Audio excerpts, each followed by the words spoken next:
Soy terapeuta, y mi paciente con un amigo imaginario dejó de traer sus notas. Ahora las encuentro en mi casa. Bueno, esto es algo que me cuesta un poco, ¿saben? Nunca pensé que estaría aquí, escribiendo en un foro sobre esto. Pero necesito contarlo. Y quizás, solo quizás, alguien tenga alguna idea, alguna perspectiva que se me escape. Mi nombre es Mateo, soy terapeuta. Llevo más de 15 años en la profesión. He visto de todo, de verdad. Traumas profundos, esquizofrenia, trastornos de personalidad. Uno cree que lo ha escuchado todo, que tiene un manual para cada caso, una explicación lógica para cada manifestación de la mente humana. Pero lo que me pasó con Clara, una de mis pacientes, me ha descolocado por completo. Me hizo cuestionar no solo mis métodos, sino la mismísima naturaleza de la realidad, y si soy sincero, mi propia cordura. Clara es una chica joven, diría que ronda los veintitantos. Llegó a mi consulta por un cuadro de ansiedad bastante severa y algunos episodios de despersonalización. Al principio era un caso más, desafiante, sí, como muchos, pero dentro de los parámetros esperables. Sin embargo, en la tercera o cuarta sesión, empezó a hablar de Silas. Lo describía como su amigo imaginario. Mi primera reacción, por supuesto, fue clasificarlo como un mecanismo de afrontamiento complejo, una forma en que su psique intentaba lidiar con la angustia o el trauma subyacente. Esto no es inusual. Muchos pacientes desarrollan personajes internos o figuras para proyectar sentimientos o para sentir un control. Clara describía a Silas con una claridad asombrosa, no con la fantasía caprichosa de un niño, sino con el detalle y la coherencia de alguien que habla de una persona real, que vive y respira a su lado. Era como si Silas tuviera sus propias manías, su propia forma de ver el mundo, incluso sus propias frustraciones y alegrías. Decía que Silas a veces le daba consejos, o le advertía sobre cosas, o simplemente le acompañaba en momentos difíciles. Era fascinante, desde una perspectiva puramente profesional, claro. Yo mantenía mi distancia clínica, como siempre, registrando sus descripciones, buscando patrones, tratando de entender qué parte de ella representaba Silas.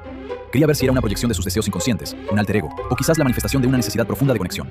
Pero, sinceramente, nunca había encontrado un amigo imaginario tan vívido, tan presente.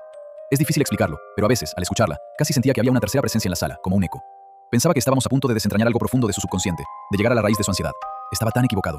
Juro que estaba muy, muy equivocado. Bueno, siguiendo con Clara y Silas, había un detalle muy particular en sus sesiones. Ella solía traer casi siempre unas notas. Eran pequeños trozos de papel, a veces arrancados de cuadernos, otras veces eran hojas de agenda, con garabatos, frases cortas, dibujos esquemáticos.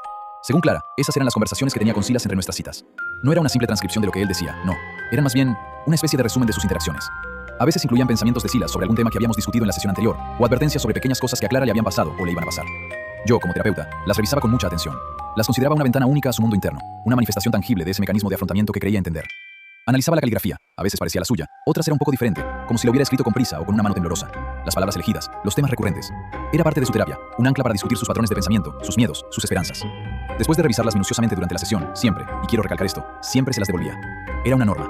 No solo por la privacidad del paciente, sino porque eran sus propias notas, su diario con Silas, y quería que sintiera que tenía el control total sobre ese aspecto de su vida. Ella las guardaba en su bolso con un cuidado casi reverencial. Jamás se me ocurrió que eso fuera a cambiar, ni cómo. Me decía a mí mismo que era una forma peculiar, pero efectiva, de externalizar su diálogo interno.